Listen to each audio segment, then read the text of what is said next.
خلاص فتحوا لي يعني.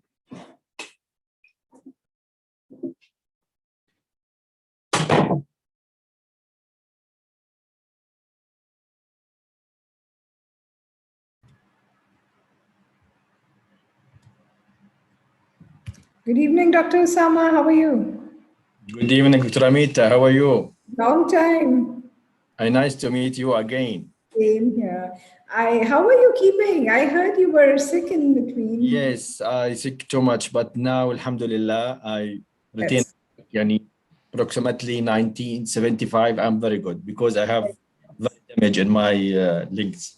But now, alhamdulillah, I start again to practice and to, alhamdulillah. That's good. That's good. But it's very, very hard. You look a bit. Yes, I lose 15 kilos. Okay. But alhamdulillah. I think now we are in the session, so I think we need I'm ready. But I want to give me the screen, share screen, because my lecture is in Arabic, Doctora? Okay. Then before we start, can I request you that maybe you might have to take the session, the questions after the session yourself? Yeah, inshallah. So shall we start the session now? Yes, Dr. Amita, shall we start? Yeah, thank you so much, Ken. Thank you very much. So good evening, dear delegates and August gathering. It's very nice to be with you here.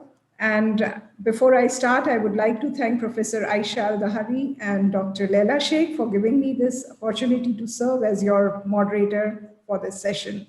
I'm very delighted to have 4 excellent speakers who are leaders in the field of nutritional sciences in their own rights. And here I am introducing the first speaker, Dr. Osama Al-Lala, who is a close associate and is currently working as a specialist in health and physical activities at Abu Dhabi Sports Council.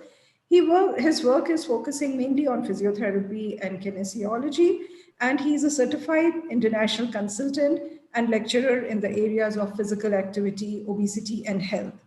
In line with his interest of research and work, today's presentation is on metabolic syndrome in children and its relationship with diseases and fat belly. He would be speaking in Arabic, but his presentation would actually elaborate on the importance of sports in securing good health and a healthy metabolism from a young age, and in preventing and mitigating eating disorders. So Dr. Osama, you have 20 minutes and we will take quick questions after your session. Thank you, Dr. Amita. Thank you, Dr. Aisha, Dr. Leila, everybody. I am happy to enjoy again together in your conference. Today, inshallah, I want to speak about موضوع مهم جدا، وأعتقد إنه من الموضوعات اللي حقيقة حاليا عليها تركيز كتير، وخصوصا في ظل التعليم عن بعد، وأيضا في ظل الأوضاع الحالية، قلة الحركة والنشاط البدني. وبنعرف كلنا إنه للأسف أصبح ظاهرة وجود الميتابوليك ساندروم أو المتلازمة الأيضية أو زيادة تجمع الدهون في منطقة البطن من العوامل الخطيرة جدا، واللي منظمة الصحة العالمية أصبحت توصي بضرورة أخذ قياسات محيط الوسط، لأنه لها ارتباط عالي جدا في أمراض القلب، صلب الشرايين، السكري من النوع الثاني، ضغط الدم، وأيضا بعض المشاكل اللي متعلقة ببعض أنواع السرطان زي سرطان الثدي والبروستات، إضافة إلى بعض المشاكل المتعلقة في الكليتين. الحقيقة قبل ما أبدأ وأحكي في المتلازمة الأيضية، لازم خليني بس أحكي بعض المفاهيم المهمة جدا اللي إحنا لازم دائما نأخذها بعين الاعتبار. أولا، الموضوع المتلازمة الأيضية وموضوع زيادة التخزين الدهون في منطقة البطن يعتبر أكثر خطورة من زيادة الدهون في أي منطقة أخرى من الجسم لارتباطها في الأمراض اللي تكلمنا عليها.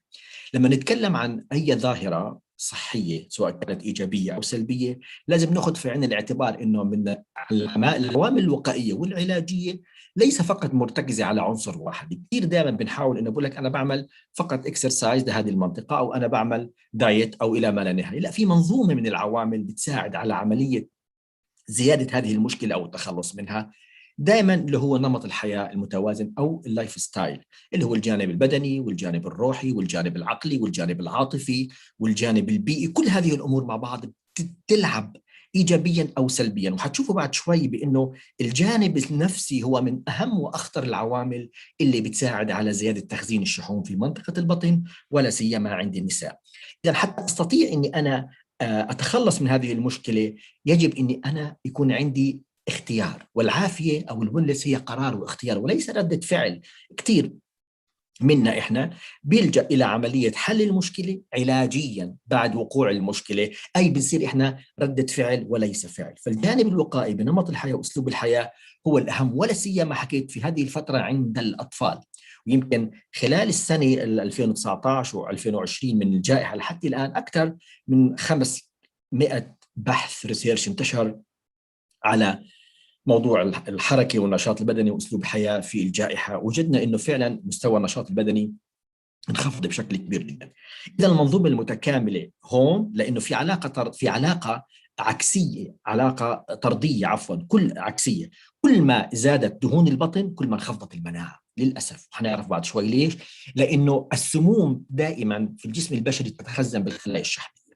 فإذا بدي أفكر في نمط حياتي حتى أعزز صحتي وجهازي المناعي وأتخلص من الميتابوليك ساندروم والدهون الحشوية، النوم. وهذا دائما بحكي فيه موضوع النوم، موضوع الغذاء والحركة والنشاط البدني والتوتر وأيضا الماء. وأول نقطة بدي أحكيها على موضوع المي، بأنه دهون البطن أو المنطقة التجمع الكرش اللي في البطن ليس لها علاقة بتخزين الماء. نعرف كلنا فسيولوجيا وعلميا انه الجسم البشري لا يخزن الماء الا في بعض الحالات المرضيه. فاذا هذه دهون ودهون حشويه خطيره جدا. طبعا الارتباط العالي جدا حكيت انا في البدايه ما بين الامراض والميتابوليك ساندروم، الارتباط كبير جدا ولا سيما حاليا اصبح بين الاطفال. تذكروا سابقا ما كان يعني السكر النوع الثاني ما كان منتشر كثير بين الأطفال، حاليا أصبح منتشر بشكل كبير جدا لزيادة الدهون في منطقة البطن، لأنه كل ما زادت الشحوم الحشوية في منطقة البطن كل ما أثر على أيض الكبد وعلى عملية كفاءة عمل الكبد على إفراز البنكرياس الأنسولين، وبالتالي يؤدي إلى أيضا الدهون زادت، العضلات ضعفت. وبنعرف انه المستقبلات للعضلات للانسولين اذا كان الانسان بيمتلك كتله عضليه جيده وانخفاض في مستوى الدهون ولا سيما الحشويه، كل ما كان البنكرياس بيعمل بكفاءه عاليه جدا. طيب خلينا نعرف بعض الحقائق العلميه عن الجسم البشري حتى نعرف كيف بيشتغل، حتى نعرف كيف احنا نتعامل معه. فسيولوجيا معروف ربنا سبحانه وتعالى هذا الجسم خلق وصمم ربانيا كي يزداد وزنا، اللي هي نظريه الندره عند الانسان الاول. ما كان ياكل الا لما يصيد كل اسبوع كل اسبوعين، فكان يخزن الدهون. لكن الخطوره الحاليه انه هذه النظريه استمرت معنا، نظريه الندره في ظل الوفره. فهذه الدهون وين عم بتروح، او السعرات الحراريه الزائده وين عم بتروح؟ عم تتخزن في منطقه البطن. ليش منطقه البطن؟ طب ليش بتتوزع في اماكن اخرى؟ كنا بنعرف فسيولوجيا انه عمليه تخزين الشحوم تبدا من اسفل الى اعلى. يعني أول منطقة تصاب بالسمنة هي منطقة البطن، وعملية حرق الشحوم أو خفض الوزن والتخلص من الشحوم تبدأ من أعلى إلى أسفل. إذا العملية عكسية. فأول منطقة تصاب بالسمنة، آخر منطقة تصاب بالسمنة هي أول منطقة يتم التخلص منها. عشان هيك بنفشل مرات كثير. بقول لك أنا والله غيرت نمط حياتي وعم باكل أكل صحي وعم بعمل رياضة، لكن دهون البطن مش عم تنزل. دهون البطن ومنطقة البطن تعشق تخزين الشحوم كرد فعل لحمايتك في حالة الضغط النفسي اللي حتكلم عليه بعد شوي. إذن أيضا لما نفهم إحنا فسيولوجية جسمنا، الجسم بينزل تلقائيا. حقيقة مهمة، الستريس وعدم الاسترخاء أحد أهم العوامل لزيادة تخزين الدهون في منطقة البطن وبشكل واضح. المرأة لا تخزن الدهون بالبطن، كلكم تعرفوا أكثر مني إنه المرأة ما بتخزن الدهون بالبطن لأن هذه اللي تسمى سمنة الأجاسة في منطقة الحوض. وهذه إذا يعني فسيولوجيا سبحان الله تبارك الله أحسن الخالقين، لو كانت المرأة بتخزن الدهون في البطن سيؤثر على كل العمليات الفسيولوجية، على الحمل وعلى الولادة وعلى الطمث. وكلكم هلا بالفترة الأخيرة صرنا نسمع في مصطلح اللي هو تكيس المبايض، له علاقة أرضية في عملية زيادة الدهون في المنطقة الحشوية. المرأة متى تخزن الدهون في البطن؟ في حالتين. الحالة الأولى بعد انقطاع الطمث نتيجة زيادة انخفاض الأستروجين، فبتصير المرأة تتساوى في الرجل حتى في أمراض القلب والتصلب والشرايين.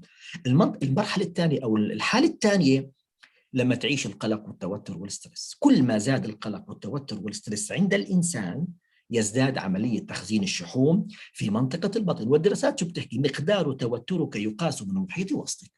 طب ليش من محيط الوسط؟ ليه بتخزن بالوسط زي ما حكينا قبل شوي؟ فسيولوجيا الدماغ وهذه حنفهمها جيدا. الدماغ ما عنده قدرة إنه يفرق بين الخطر الحقيقي والخطر الوهمي، مبرمج بهذه الحالة. يعني الخطر الحقيقي عملية موت، عملية فقدان وظيفة، فقدان عزيز، خطر حقيقي. مثلا أزمة المواصلات، عندي امتحان بكرة، خطر وهمي. الجسم يتعامل، الدماغ يتعامل معهم في كلتا الحالتين بنفس الطريقة، فيصبح هذا الحكي التوتر المزمن. فمجرد بس اني انا اصبحت اعيش التوتر المزمن، الجسم يغرق بالكورتيزون والهرمونات القلق والتوتر، فتؤدي الى تغيير فسيولوجيه الوسط الجسم. وهذا فسيولوجيا راح يصير عندي رده فعل من 3 نواحي. الناحيه الاولى، الدماغ راح يعطي اوامر للميتوكوندريا وللمسلز انه اخفض الايض، بيخفض الايض، فمعدل الحرق بصير ضعيف ومعدل تخزين الشحوم بصير عالي، لانه الجسم الدماغ خايف عليه. الفسيولوجيه الثانيه، اذا استمر الجسم يعطي اوامر للفخذين، يصبح عمليه سحب الدهون من الفخذين وتخزينهم بالبطن لحمايتهم أو لحماية الأعضاء الداخلية، القلب والكليتين، إلى ما لا نهاية من التوتر المزمن. النقطة الثالثة، كل ما نعيش التوتر احنا عم نخسر العضلات، وعم بيزداد عندي ما يسمى النحافة الأيضية. فكل ما خسرت العضلات، معدل الأيض عندي أنا انخفض بشكل كبير جدا نتيجة تأكسد الجسم، فزاد تخزين الدهون في منطقة البطن. إذا بدنا نعرف قاعدة علمية إنه لا يوجد حل لكل البشر، ولا يوجد وصفة سحرية لكل الناس. في كثير تعريفات للميتابوليك ساندروم، في للأطفال، وفي للشباب، وفي للمراهقين، وفي للبالغين. كل التوصيات بتعتمد أو بترتكز على هذه الملخص اللي قدامكم.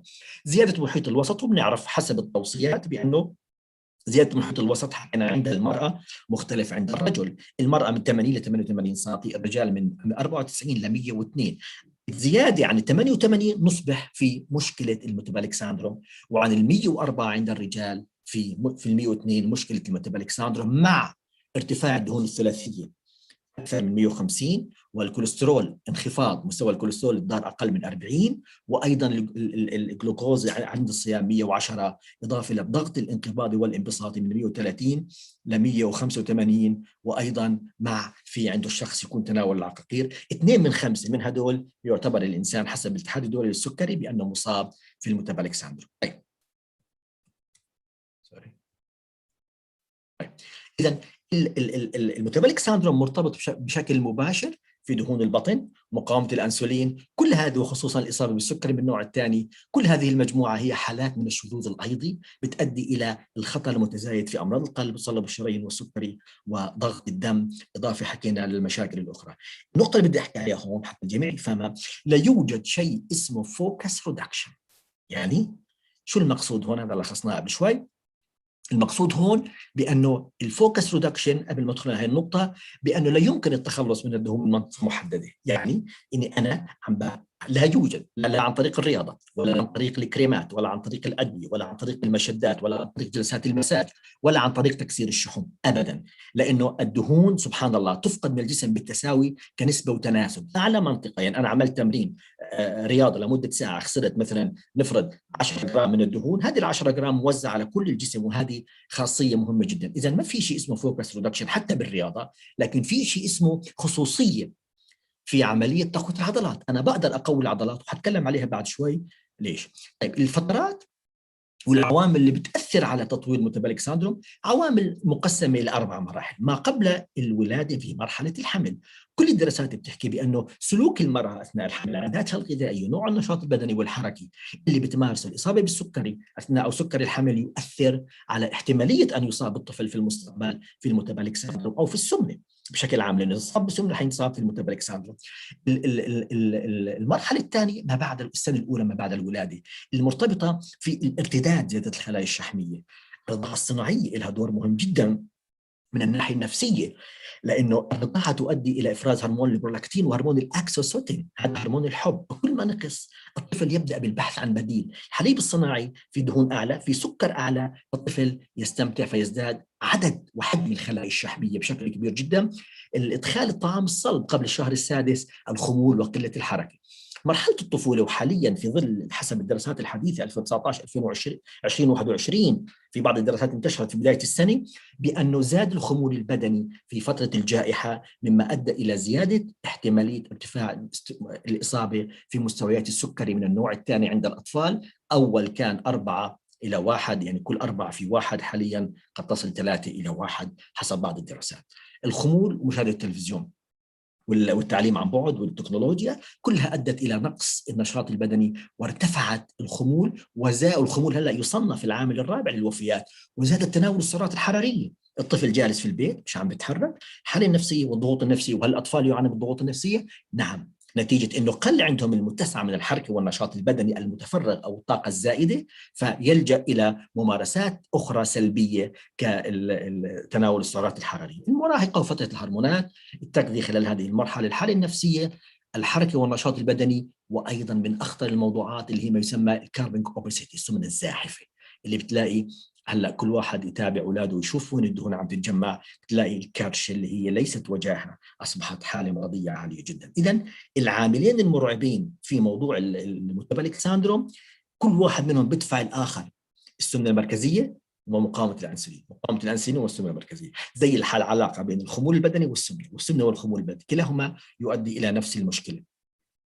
شوفوا الخلايا اللي عند إنسان طبيعي، الإنسان الطبيعي عنده من 25 إلى 30 مليار خلية شحمية.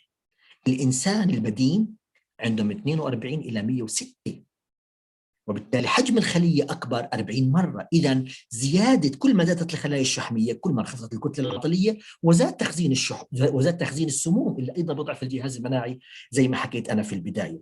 دراسات شو بتحكي؟ إذا غيرنا نمط الحياة عند الأطفال من خلال الحركة والنشاط البدني، بناخذ عامل واحد هون، الحركة والنشاط البدني، نستطيع أن نسيطر على عدد الخلايا الشحمية حجما وعددا مدى الحياة. لأنه قلة الحركة نعرف كنا حسب الانقسام الاختزالي، الخلية حتصير 2 و2 4 والأربعة 16 وال16 32 و64 و128 256 إلها ما لا نهاية.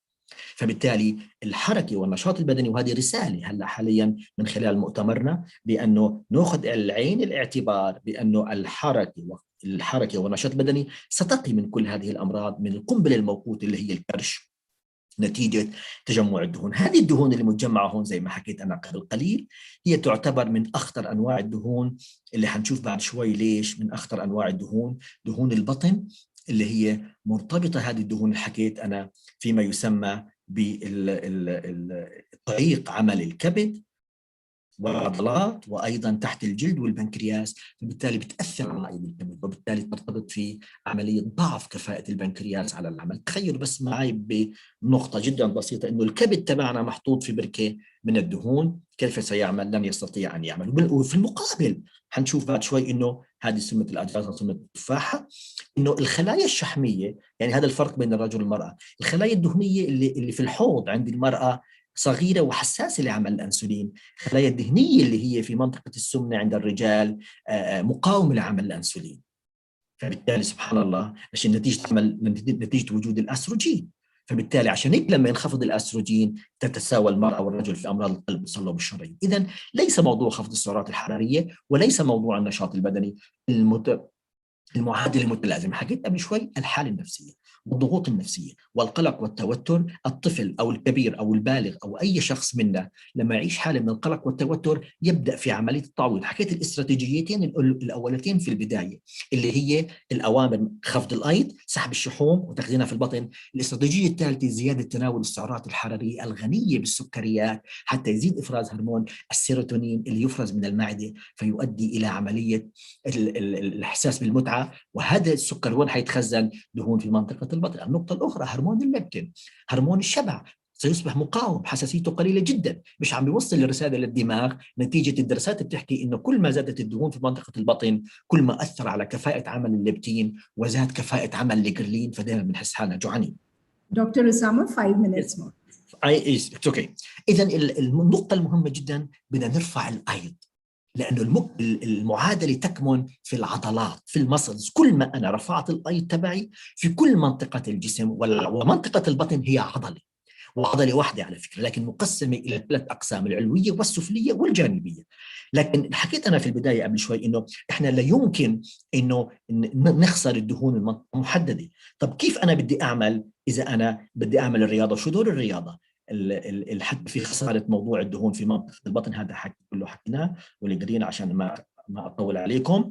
اللي أنا بدي أوصل له اللي هي المعادلة المتعلقة في العضلات. تخيلوا بس معي، لما أنا بدي أبدأ أعمل أو أغير نمط حياتي بطريقة غير صحية راح أخسر العضلات، وخسارة كل كيلو من العضلات بنخسر 1200 كالوريز، خسارة كل كيلو من الدهون 7700. فأنا عم بخسر 5 كيلو من وزني بطريقة غير صحية، بعدين أنا خسرت عضلات، زادت الدهون عندي، رجعت لوضع الطبيعي، فزادت الدهون في البطن، فهذا يؤدي إلى خفض الأيض والإصابة بالنحافة الأيضية.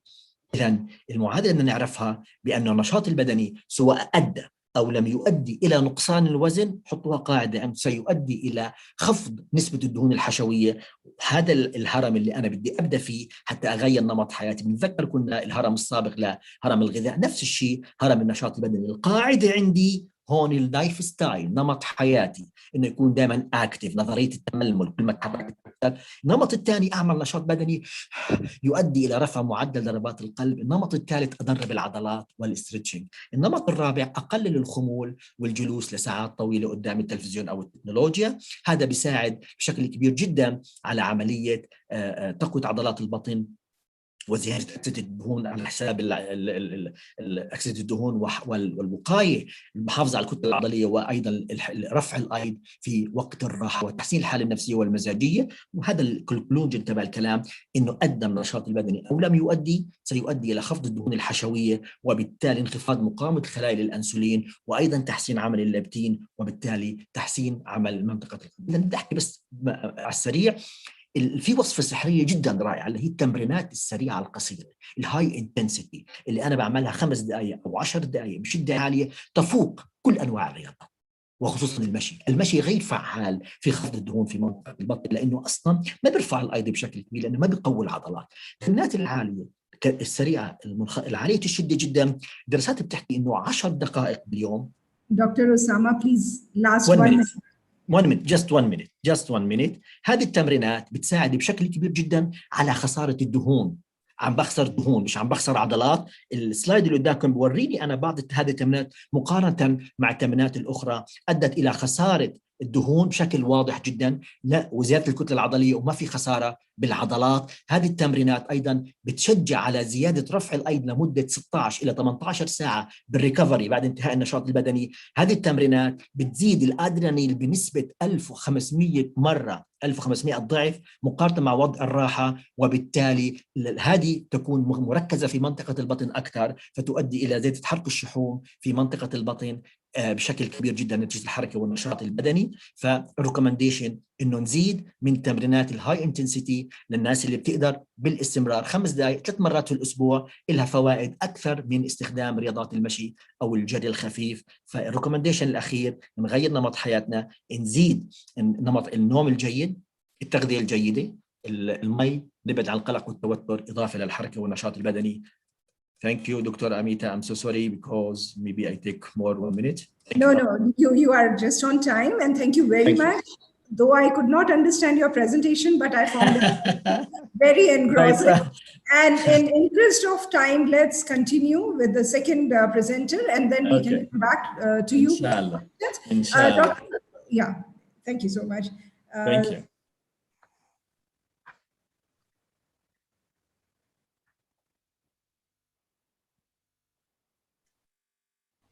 Dr. Amita, I'm sorry, you're muted. Oh, I'm sorry, Kim. I think while I was opening my video, it got muted. I'm sorry for that. So here I am to welcome my second speaker, Ms. Aisha Al-Mullah, who has obtained her terminal degrees in clinical nutrition and dietetics from University of Gothenburg, Sweden. She's a registered dietitian in community nutrition department at Tawam Hospital, UAE, and she deals there with patients and conducts researches in the field of nutrition. She's a member of different prestigious societies nationally and internationally, and she regularly conducts CME accredited presentations in different SEHA hospitals and conferences. For those who may not know SEHA, it's our health authority for Abu Dhabi Emirates. Welcome, Ms. Aisha. Thank you, Dr. Amita, for your introduction. And I'm so happy today to participate in the International Growth and Development Conference. So I'm going to talk about energy drink consumption associated with reduced sleep duration and junk food consumption among school children and adolescents in the United Arab Emirates. So at the end of this presentation, we will be able to understand or assess the prevalence of energy drink consumption among school children in the United Arab Emirates, identify related health effects for these drinks, as well as determine the relationship between energy consumption and different demographic, dietary, and lifestyle cohorts. Of course, also the regulation policies and recommendations for these drinks. So I will have a quick introduction about energy drink, the history, the components, advertisement and marketing, and the adverse effects of these drinks. Then we will move on to our study objectives, and then the study methods, protocol, and the data collection procedure. Then we will see our study results, the main outcomes, and energy consumption with junk foods intake, the main recommendations and conclusions. So what are energy drinks? Energy drinks are beverages that contains caffeine as a main ingredient, with other ingredients contains taurine, guarana, and other vitamins and herbs that I'm going to talk in the next slides. These drinks are very high in sugar. The amount of sugar may be from 7 to 14 teaspoons of sugar based on the can size and the capacity of these drinks. Fluids lost are not compensated because of the high amount of caffeine in these drinks. Of course, it's not recommended in exercises because, as I mentioned, the caffeine intake may cause dehydration, increased heart rate, as well as muscle strain, also other GI interruption or effects. So the first introduction of our energy drinks was in 1960 in Thailand and Japan. Then 1987 was in Austria and Europe. The first introduction of energy drinks was in 1977 in the US. Then in the United Arab Emirates, it was in 1998. Then it spread in the Middle East and Arab countries into the 2000s. So what are the components of these drinks? As I mentioned earlier, the sugar is, of course, it will be a source of energy. The caffeine, which is a main ingredient in these drinks, it may range from 50 to 505 milligram based on a can or bottle. And the caffeine, it will give the boost of energy and have effect on the nervous system as well. Vitamins, which mainly the B vitamins, which have effect on regulation of the metabolism and may contribute to maintenance of mental function. The chemical called glucuronidase, which is a chemical produced naturally and have a body performance enhancing properties. Other herbs like the guarana, which is a plant, contains also caffeine. The ginseng, which is a herb, improve mental and physical performance. These herbs have shown the high amount of this high intake of these herbs may lead to GI interruption and other effects in the gastrointestinal system. The taurine, which is an amino acid, some studies suggested that it may improve acidic performance as well as other physiological function in the body. So these ingredients or components still under study for their high intake and long-term effects. So is it really that energy drinks make us fly or give us this wings and so on? Actually, the energy drinks is there is no special feature in these drinks. The caffeine component in it is the thing that gives us the boost of energy that some people feel. And this maybe also can be felt after drinking a cup of coffee, for example. And it's very important to understand the high amount of caffeine intake may lead to adverse effects, for example, the neurological system like insomnia, anxiety, tremors, and as well as dehydration. Also cardiovascular diseases like seizures, tachycardia, and also the gastrointestinal adverse effects. Also other weight-related issues, maybe because of the high amount of sugars in it. So moving to our study objectives, which is to investigate the prevalence of energy drinks consumption and to elaborate the relationship between the energy drink consumption and different demographic, dietary, and lifestyle covariates among school students in the United Arab Emirates. So our study is a cross-sectional study, and we used a multi-stage stratified random sampling technique, which was stratified based on the gender and school type. So we ended up with 32 schools from in a lane, and with a sample size of 1,611 students from both boys and girls, aged 10 to 18 years old, and the grades were from 5 to 12. The data were collected using a modified version of a validated questionnaire from the European Food Safety Authority, containing for these sections student socio-demographic data, then overall beverages consumption, mainly the caffeinated drinks like tea, coffee, soft drinks, hot chocolates, and then the third part was about the energy drink consumption pattern, the frequency, can size, location, why they were drinking, and also their parental consumption. So as well as the fourth part was about the energy consumption and the physical activity. The fifth part was about the caffeinated beverages habits. And the last part was about their general eating habit, like the daily consumption of breakfast, fruit, vegetables, and junk food consumption as well, and screen time, like how many hours they were spending on TV, video games, smart devices, both on weekdays and weekends. So also we calculated the body mass index based on the growth chart from the Center of Disease Control Prevention, both for boys and girls. We measured the weight and height. And as you see here, the consumers for energy drinks were categorized consumers and non-consumers, which I'm going to talk more about in the results section. So the consumers were defined as any consumption of energy drink in the past year, past 3 days, and in the current year. The sleep duration was calculated based on the total sleeping hours per night during weekdays. So it was categorized into 2 groups based on the age group. So those who aged 10 to 13 years old, the recommended sleep hours is 9 to 11 hours. Those who aged 14 to 18 years old, the recommended hours is 8 to 10 hours.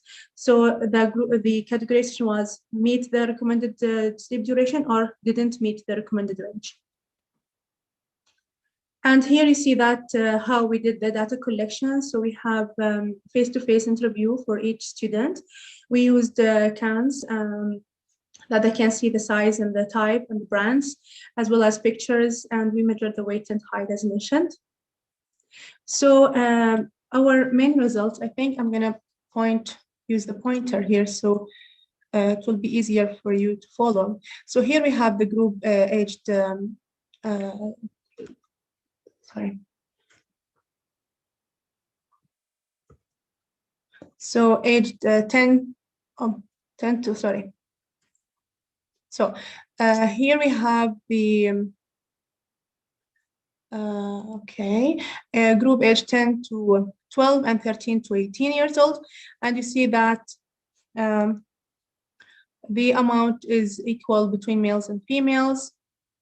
They were equally in size. 53% of them were in school cycle 2, which is grades 6 to 9. And also you see that the private and public school were also equally 49 versus 51%. 91 of our students were living with both parents. The mother education level, for 42% of them were with high school, and for the father education level, 44% with college graduate. Then moving to the screen time, here you see that those who were in the older group, they were spending more hours in front of TV during the weekdays compared to the younger age group. And as well as the younger age group also were spending long hours in front of TV, more than 6 hours compared to the older age group. And here, important result that we got, the younger age group had 25% of them were having obesity, 22% of them with overweight for the older age group. So we have a total of 42% of our students were overweight and obese, and 53% were healthy weight. So the meeting recommending sleep duration, so 61% of our students, they didn't meet the sleep recommendation duration, and the physical activity level was 1 to 2 days per week. The consumption for fast food intake, so as you see, we have the older group were consuming more junk food compared to the younger group. So in total, they were 23% consuming 2 to 3 times per week. And And then moving here to those who are consuming energy consumers and non-consumers in this column. And you see that we have males were more likely to consume energy compared to females. And those who were in older age group, 14 to 18 years old, were consuming more or were more likely to consume energy drink compared to the younger group, as well as more likely they were in the secondary level. And regarding the parents' education level and the energy drink consumption, it affected as those who were their parents with high education level, like their mother with high school and their father with college graduate, they were under the non-consumers group compared to the consumers group. Also, another important finding was that those who were consuming energy drink were also spending more hours in front of TV, 5 to 6 hours per weekdays, also more than 6 hours per weekends, as well as they were not meeting the recommended sleep duration based on their age group as well.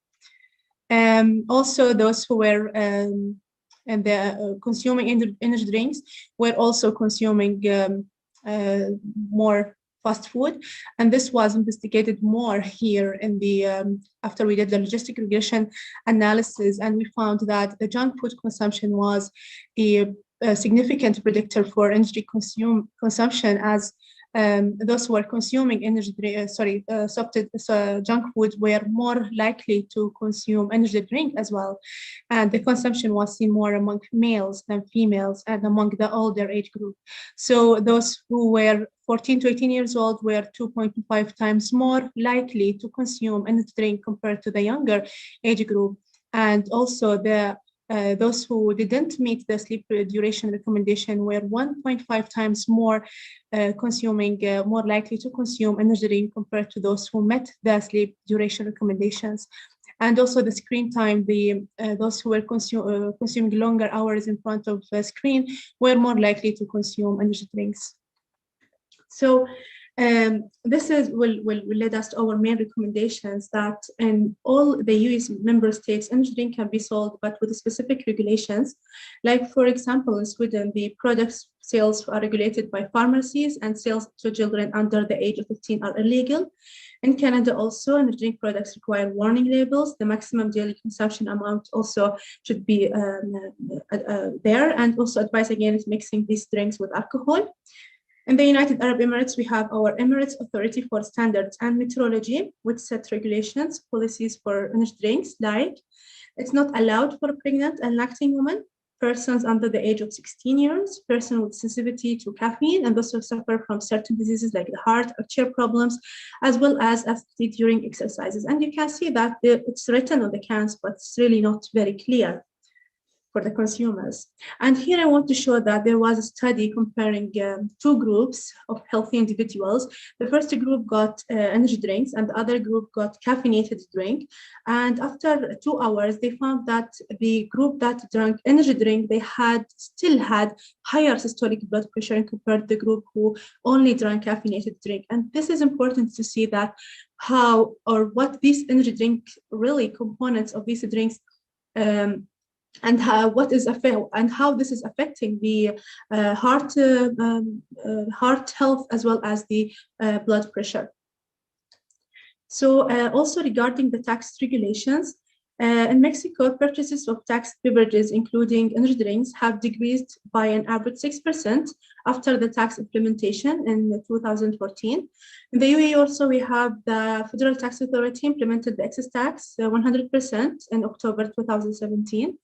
And when we compared with our two studies, we had a study before tax implementation, which as you see here, we studied the energy drinks intake among 688 male participants. They were aged from 7 to 18 years old. The consumption rate was 24%. And then here in our study, you see that the consumption rate was 27%. So it's really, even after the tax implementation, the consumption of energy remains popular among our young people. So this is important to clearly identify the energy content labels, the warning labels, and the maximum daily consumption, as well as to limit the sales places with setting rules for age group allowed to consume, like showing the age identification card. And of course, also to increase the educational intervention programs to lead adolescents for healthier lifestyle habits in a correct way. So to conclude our presentation, energy drink consumption among school students seems to be a regular habit and was frequent among school students. So 27% is really not is a high percentage for our young people. The use of energy drink was associated with male sex, older age group, not meeting sleep recommendations, junk food consumption, spending longer time in front of screen. School children and adolescents drinking energy drink may be at risk of adverse health outcomes. And of course, we need more studies to study the causality effect of these drinks, as well as the short and long term of how these drinks are affecting our body and even our behavioral issues as well. This is our study. It's published in July 2020, so we can have access to it and if you are interested. Thank you.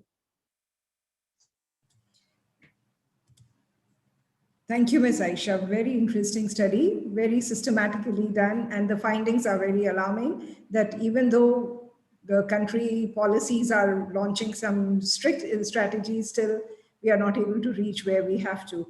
So let's continue with the same protocol. We will keep the questions to the end of the session. And in this case, I will invite the next speaker. So I'm having a great pleasure in inviting Mrs. Wafa Helmi Aish, who is a close associate. We've been working together for years now. She's graduated from the Medical Allied Sciences, Yarmouk University, Jordan. And in addition, she did her master's from Clayton University in USA. She's gained certain professional qualifications after that from ISPN and American Association of Continuing Medical Education. She was very closely associated with us when we were establishing the Clinical Nutrition and Dietetics Department at University of Sharjah. But her main and the greatest achievement is even establishing the Clinical Nutrition Department at the Clinical Support Services sector at Dubai Health Authority. She is an author of several publications and frequent and popular speaker at national and international conferences.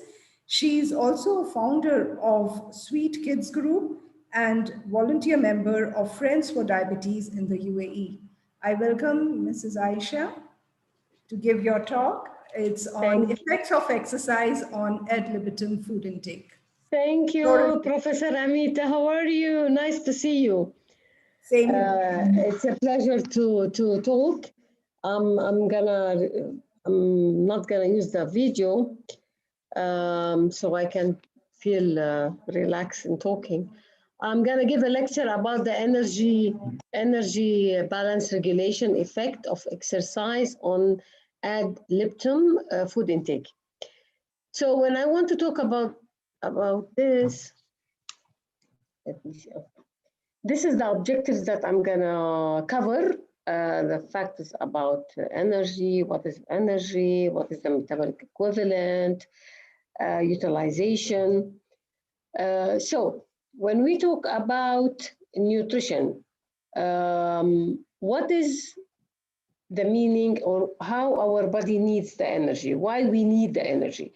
We all need the energy, as we know, for sleeping, while we are awake, while eating, bathing, grooming, working, or engaging in any kind of energy expenditure, which is supplied from our food intake, from our diet, in the form of what? In the form of calories. And our energy fuels our body internal functions. So when we take it, this food which we are taking, it goes for our body internal function, repairs what needs to be repaired and maintain the cells and the body tissues and the support for the external activities that enable you to interact with the physical world. Water and your body is the most important nutrient that most of the people are not taking it in a proper way, that it is very much needed for all kinds of chemical reactions that produce the energy from our food. So what is the basal metabolism? The basal metabolic rate, or the basal metabolism, or the BMR, is the minimal amount of energy needed to keep your body functioning and alive while you are While you are at rest. And the BMR usually uses about 60 to 65% of daily energy stores. And in the resting status, energy supports circulation, respiration, digestion, and other functions in the form of vital organs. 7% of your total energy is supplied. Supply keeps your body warm.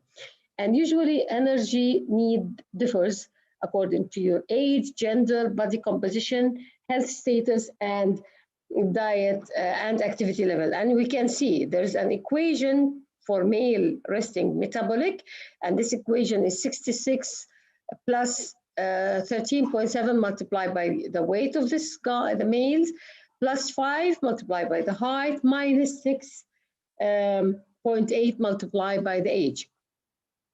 And for the females, it is 655 plus 9.6 multiplied by the weight, plus 1.85 multiplied by the height, minus 4.7 multiplied by the age.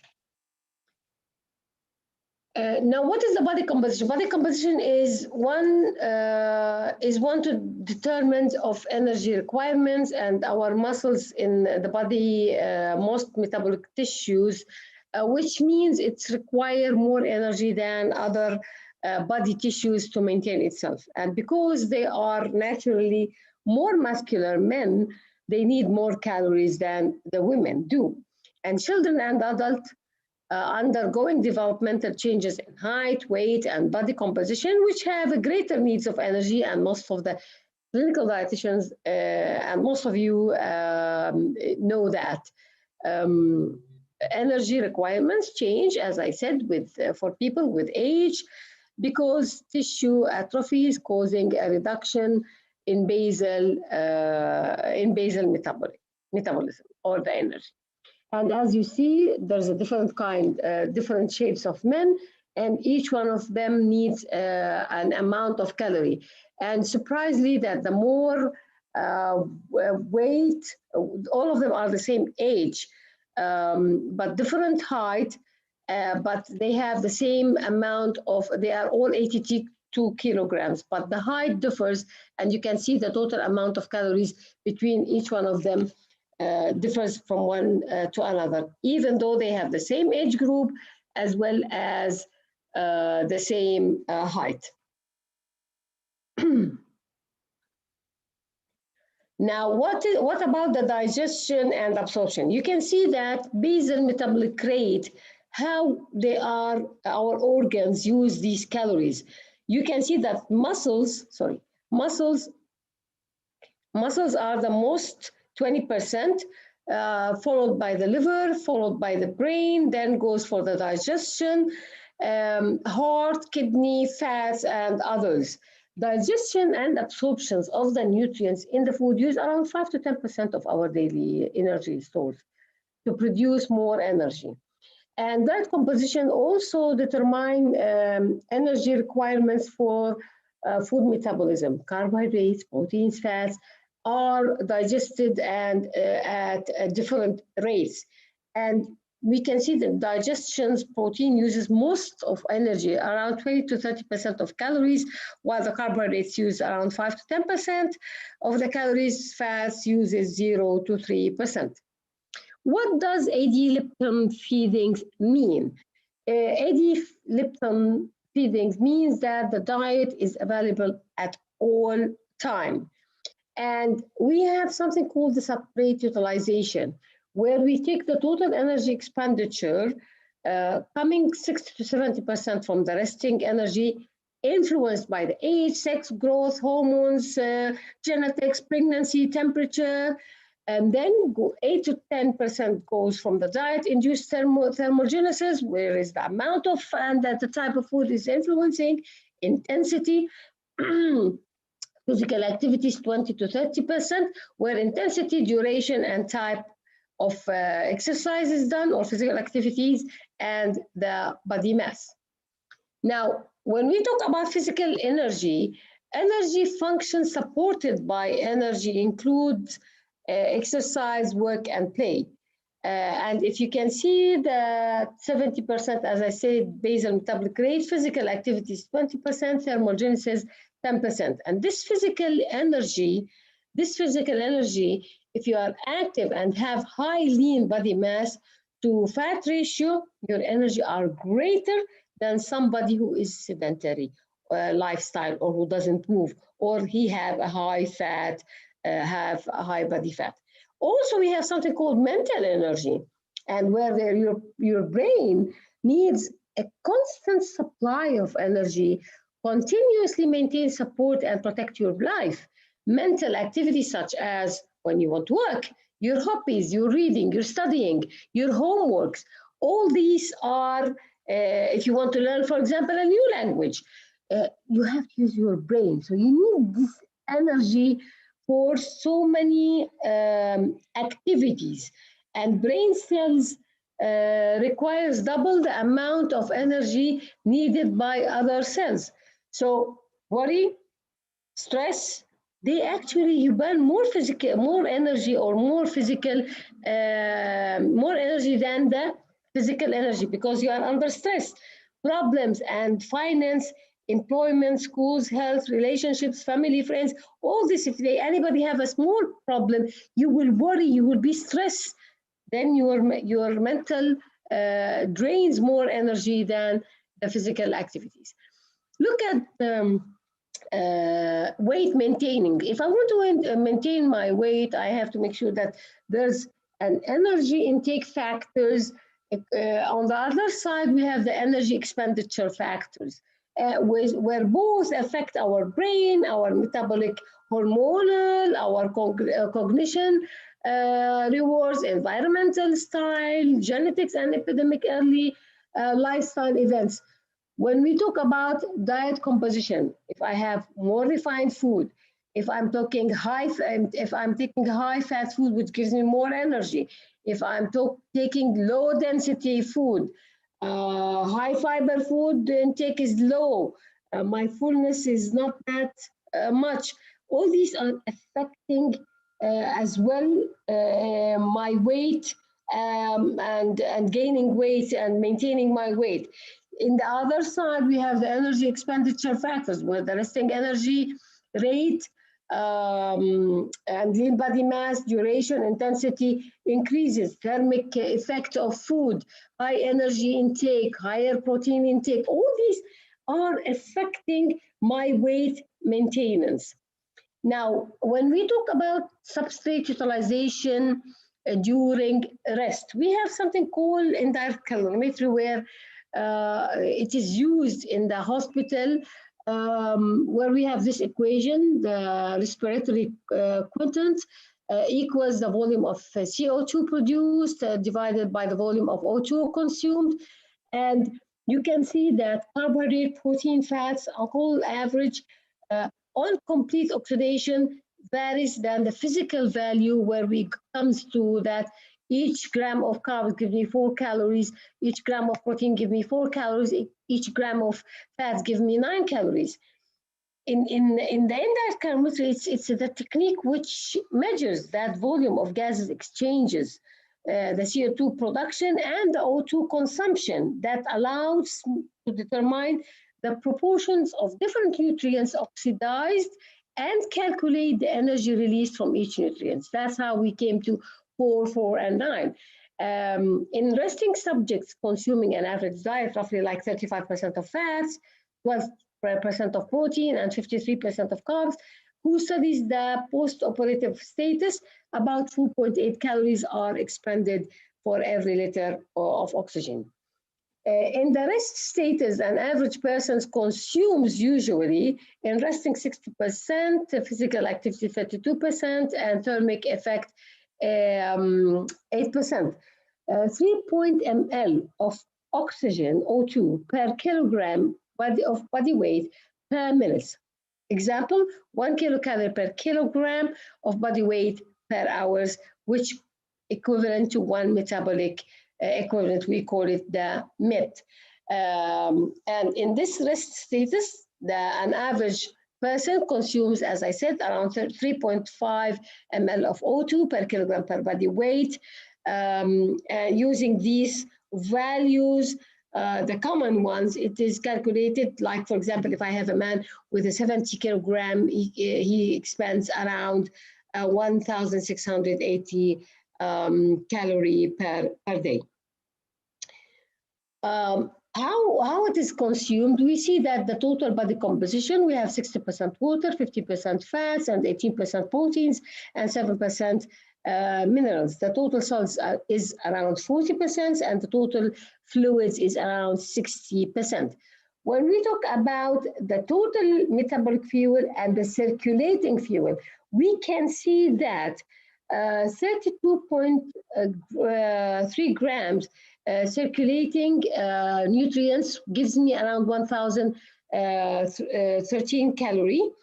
Hepatic glycogen gives me around 300 calorie, as well as the muscles glycogens gives me around 600 calorie.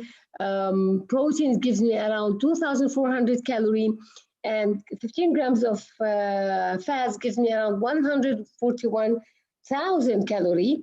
While the circulating fuel is when I go for 20 grams of glucose, which will give me 80 calories, 3 grams of triglyceride, 30 calories, and 0.3 grams free fatty acids gives me 3 calories.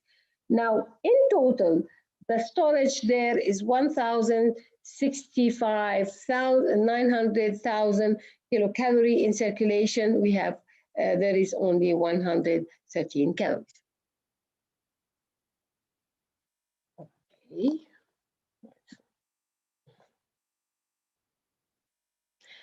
What is the energetic equivalent of the body tissues? 1 kilogram of muscles gives me 80% of water, 20 gram protein, fats, and carbs. While 1 kilogram of adipose tissue gives me 15% of water, and the rest is 85% lipid proteins. The energy per kilogram per kilogram muscle loss, we have like 200 grams multiplied by 5.4 kilogram. It will give me around 1,080 calorie, which is 30% metabolized in nitrogen to urea. And energy from the adipose tissues, the 850 multiplied by 9.3 gives me 7,905 7,950 calorie. So what does this mean? It means that energy of 1 kilogram of adipose tissue is 10 times more than 1 kilogram of lean tissues. Ms. Wafa, we have only 5 minutes left. Yes, I nearly finished, but it's, yeah. We have this study that shows an inpatient randomized control trial of AD leptum intake, highlight that those patients whom they give them an unprocessed food and ultra-processed food, that the ultra-processed diet caused increase of AD leptum energy intake and weight gain, despite they match the same calories, same sugar, same fats, same sodium and fibers of macronutrients. So we have to make sure, and this is the study, that when we talk about energy, we go for ultra unprocessed food, because the calories, it doesn't cause people to be obese. Exercise intensity and substrate utilization. The pattern is very important in utilizations of change of exercise intensity. The longer time you spend in exercises, the less fat storage will be there. And the effect of anaerobic and aerobic is there, shows that increase intramuscular levels of ATP when we do aerobics, versus anaerobics, we have better heart rates, better volumes of VO2, and we have better strength, better neural drive, and even better heart. Exercise and mode and fat utilization. Fat oxidation is higher at the same intensity of walking, running, and compared to cycling. In exercise, the combines of aerobic and resting trials, the women utilize more fat than the men are at 40% VO max. So in conclusion, the changes in substrate utilization are highly influenced by exercise duration and intensity. The longer the time we spend in exercise, the higher contribution of fat and energy substrates. With increasing intensity, we contribute in burning carbohydrates to energy expenditure increase, and substrate utilization is the same under the same exercise intensity is affected by the exercise mood, with fat oxidation being higher in running compared to cycling. So exercise, even the type, is very important. By that, I end the talk, and stay safe. Thank you, Dr. Amita. I hope I did it on time. Yeah, thank you so much, Mrs. Wafa, and very interesting and engrossing talk. So I welcome our last speaker of this session, Professor Jagmeet Madan, who is an eminent nutritionist and national president of Indian Dietetic Association. She is also a principal at a leading college at SNDT Women's University, Mumbai, India. She's been a gold medalist and recipient of several prestigious awards at the national level. And in fact, she was also awarded the best teacher in her university profession. She's the lead principal investigator of the USDA-approved research project on prediabetes in adolescents and young adults in India and food-based intervention. She has also been recipient of prestigious international research grant, Pediatric Nutrition Practice Group from Academy of Nutrition and Dietetics, America. She serves on expert panel at the national level for different national programs like midday meal, and that's a very important program in India for school children feeding, like it's a feeding program at the national level in India, and she's also the mission leader for the implementation of ministerial programs. So welcome, Professor Jagmeet Madan, and you would be talking today on nutrition and metabolic health. Welcome. So a very good evening to one and all. I bring greetings to you from India, and especially from Indian Dietetic Association and my own institution, Sir Vitthal Das Thackeray College of Home Science. It's an autonomous college of SNDT Women's University. So at the outset, let me thank the organizer of the International Growth Development Conference, which was scheduled to be physical in 2020, but I'm so glad that we are meeting virtually in 2021, and for the reasons known to all of us, because we have all been caught up with pandemic. But I think pandemic has brought us more connected to the global fraternity, and I'm extremely thankful to Amita for the connect, and Ms. Kim Lago for facilitating, my presence here. And thank you once again for giving me this privilege. I think I'd just like to share my screen, and please tell me if you can see it. And can you see my presentation? Yes, Can doctor. you see my presentation? Yes, we can. Okay, fine. Yeah. So today, so friends, today I'm going to be talking about, something very relevant in present times, especially, the metabolic health, which is the key word, which most of us, especially the nutrition fraternity, is very much concerned about. And I'm going to be focusing on the dietary advanced glycation end products, which is a new concept which is emerging. and what kind of impact it is having on the metabolic health. And I'll also share some of the work which we have done using food-based approaches, in terms of kind of making a difference on the metabolic health of individuals, especially adults.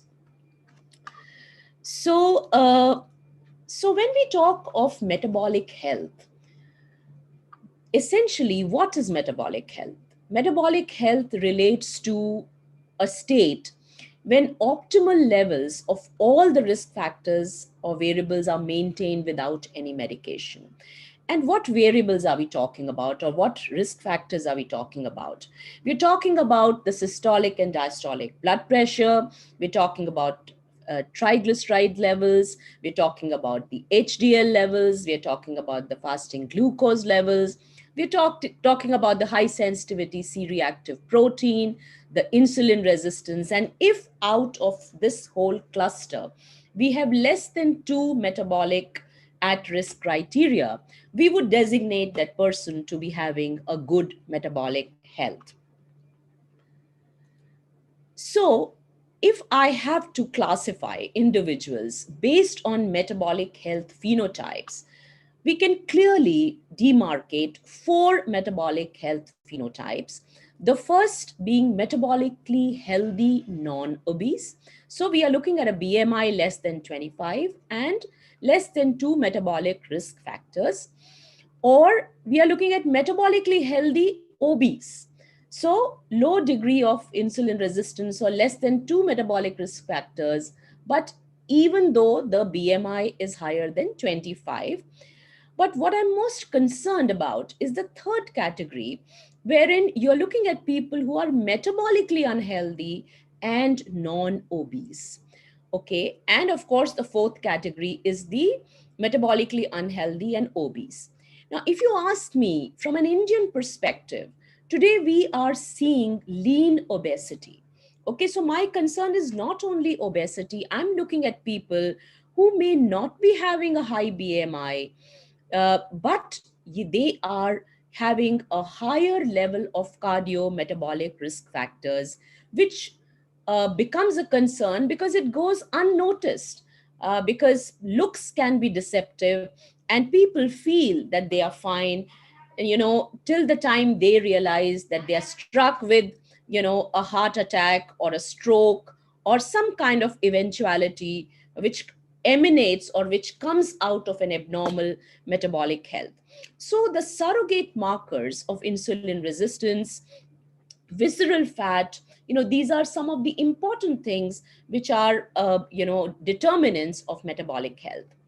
Now, if I try to look at the metabolic health in relation to weight, I already said that, even the normal weight people, forget about obese and overweight, even the normal weight people, if you look at the red bars, a high percentage of them have, are metabolically unhealthy, and metabolic health or imbalance in metabolic health leads to all this, levels of risk factors, starting from the cardiometabolic risk factors to the the emerging risk factor of non-alcoholic fatty liver disease. So you just see the array of risk factors they are predisposed to.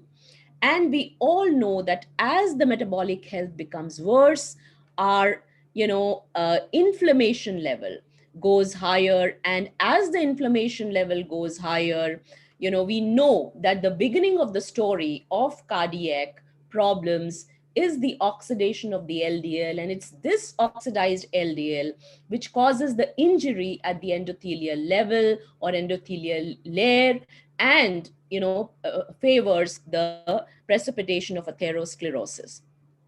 So how do we understand that whether a person is metabolically healthy or no? We have very standardized risk score computation scales.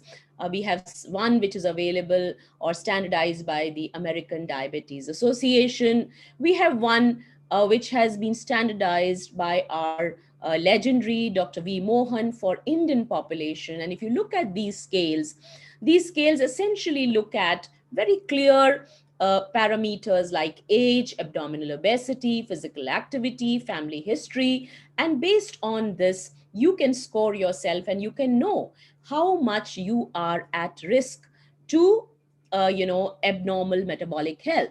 So what we identify are these are the important components, whether it's the age, family history, physical activity, waist circumference. And out of this, if you ask me, age is inevitable. Family history is something which you cannot choose, but definitely you can do something with regards to your waist circumference and the levels of physical activity. Now we know that the metabolic health abnormality is the maladaptation to the modern world. With the kind of genetic predisposition, especially we as Indians and the Southeast Asian population are, and coupled with the lifestyle factors and the dietary factors, which all of us know, and I think we had some brilliant talks before me who clearly indicated that the higher intake of HFSS food and a sedentary lifestyle, increased screen time, these are all factors which are predisposing us to a poor metabolic health.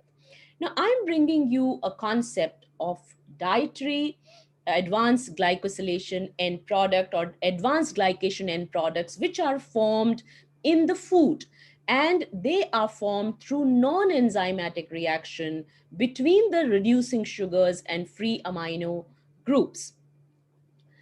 And what we find is that these age in food, they substantially contribute to the systemic burden of the body. Why? Because they bind at the levels of the receptors and, escalate the oxidative stress or inflammation level in the body, thus predisposing us to the chronic diseases. So higher dietary age content in food is pretty closely related to higher levels of inflammation in the body and higher risk to cardiometabolic diseases. So the way we can assess dietary age, there is most stable and relatively inert marker, which is the NML, the non-N-carboxymethyl lysine, which is normally studied to assess the presence of age, through dietary intake. And of course, we have another marker, which is the derivatives of methyl glyoxal. Now, the formation of the dietary age is endogenous. It's normal. That means it's normal for you to form some level of dietary age within the body. It's something like cholesterol, like how you have an endogenous cholesterol synthesis. But what goes worse is when we add the dietary age from our exogenous sources, that's when the balance gets tilted. So we have seen, and there is huge amount of data to support that the increased consumption of high fat, salt, sugar foods over an extended period of time, or foods which are high in fat, especially the processed meat products, which are not only high in fat, but they're also high in proteins. If they are consumed over a period of time, there is a glycation, a reaction happening, and it leads to an early glycation products, and then over a period of time it leads to the formation of advanced glycation end products, and that's where the damage starts happening to the body. And you can see that these dietary age, when excess when the load of these dietary age in the body gets higher, they work at the receptor level, they increase the oxidative stress. And this oxidative stress, you can see the array of abnormality it can cause at the tissue level, at the endothelial level, pushing us to cardiometabolic disorders and aging related disorders. So, which are the foods which actually contribute to dietary age? Now, foods which are high in lipid and protein content have the highest age level. So higher fat and aged cheeses, that is the full fat cheeses, would have a relatively higher dietary age content as compared to the low fat cheeses. Now the carbohydrate group definitely has lower amount of ages, but the way we treat the food also determines the formation of dietary age, and I'll touch upon that aspect. But of course, grains, legumes, vegetable, fruits, the natural foods are definitely lower on dietary age. So the way we handle food impacts the dietary age content in the food. And it's known that dry heat processing like frying, broiling, grilling, roasting, which some of us feel that they are very healthy ways of treating foods, that I mean, if I'm grilling something or if I'm roasting something, but we don't realize when we subject the food, and especially a high protein food, to dry heat, extremely high temperature conditions, we are increasing the content of dietary age. Similarly, if we are reheating the fats and oils, subjecting them to high temperatures, again, we are not only increasing the trans fats, we are also increasing the age content. And even the way we treat the food, like sprinkling fat on a food rather than subjecting it to larger quantities of fat and subjecting it to high temperatures, is definitely going to favor more of age formation. And foods like your crackers, biscuits, chips, cookies, because they're subjected to extremely high dry heat conditions, even though they are carbohydrate based, but they may be containing also high amount of fat, will lead to high formation of dietary age. So what is how do we reduce dietary age? So like I said, the rate of formation and the diversity of the generated age in food depends on the composition of the food, the availability of the precursor, the presence of transition metals, the availability of pro and antioxidants, the processing temperature, the availability of water, the pH. So all this impacts the rate of Maillard reaction, which is a base of formation of dietary age. So what is it that is going to increase dietary age? It's the increase in pH, it's the dry heat cooking, it's the low moisture level. And if we have to decrease the dietary age content of food, we must use a lower pH, higher humidity, high moisture levels, and lower cooking temperatures and shorter time. So these are very important messages to the nutrition fraternity, that it's not only the food which you select, but how you treat the food also determines what changes you make in its composition and what impact it can have to your body. Similarly, so basically, definitely the recommendations are the fresh fruits, vegetables, whole grains, low fat milk, the natural foods, cutting down on your HFSS, processed foods, especially the high fat meats, processed meats, and subjecting the food to a low temperature, moist methods rather than very high temperature conditions.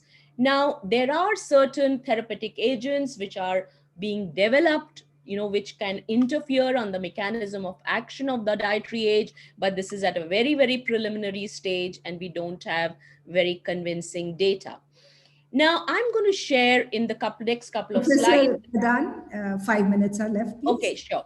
So we have done some work, with the resistant starch content in Indian foods. And what we did was that, we actually analyzed the resistant starch content in Indian foods. And we found that, pulses, Indian diets have plethora of pulses. They are definitely high in resistant starch as compared to rice.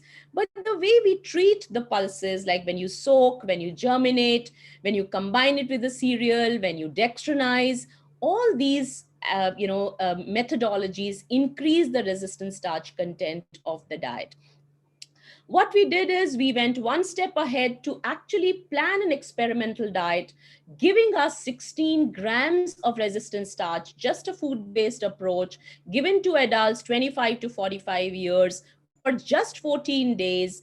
And what we found was remarkable effect on anthropometric measurements and all the cardiometabolic risk factors. And not only that, we also looked at the pre and post gut microflora, and we found that there was an increase in the beneficial microflora as compared to the pathogenic microflora. This is a published work, and if anyone is interested, I could share that with them.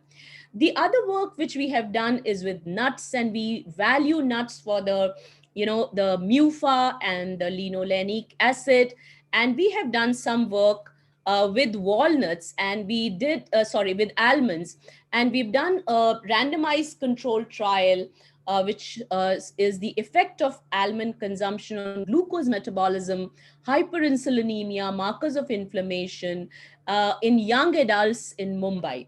And we screened close to 1,300 these young adolescents and young adults, and we found more than 30% of them at risk to prediabetes, and a consumption of 56 grams of almonds replacing their HFSS snack brought in a huge remarkable change in their HbA1c, decrease in the cholesterol, LDL, to our insulin, and even decrease in the inflammatory marker like IL-6.